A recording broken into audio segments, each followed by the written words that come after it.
Добрый день. В связи с обстоятельствами, которые происходят на данный момент в Казахстане, мне пришлось покинуть страну. Покинуть страну, так как очень много было слухов о том, что закрывается. То есть у меня есть свои люди, конечно же, и в органах, и повыше сидящих.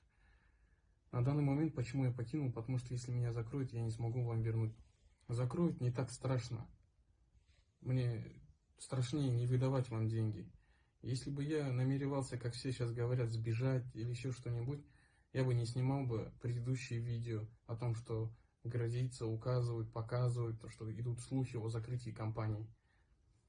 Я, то есть, снимал видео, был всегда с вами на связи, даже в городах посещал. На данный момент все, я наблюдаю это, все показываю, смотрю. Мои сотрудники это наемные работники. Наемные, они работают, они также хотели заработать, как и вы, на хлеб. То есть они там ни при чем.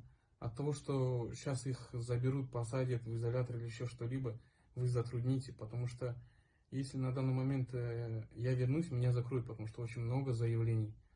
А если заявлений будет меньше или их вообще не будет, я смогу вернуться, вернуть всем гражданам деньги, потому что вся сумма находится в Казахстане.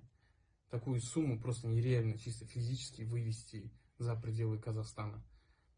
Они находятся в обороте. Также не могу сказать, где они находятся в обороте, потому что по этому видео их остановят эти обороты, арестуют и присвоят. То есть, соответственно, я опять же не смогу выдавать вам деньги. А сотрудники это те люди, которые вас знают в лицо. А после вот этих демонстраций, которые проходят в Ахтюбе, в Атрау, которые взламывают, забирают бумаги или еще что-либо, от этого вам же хуже. Почему? Потому что это документация. И только директора знают вас в лицо и могут сказать, да, был такой человек, он вкладывался.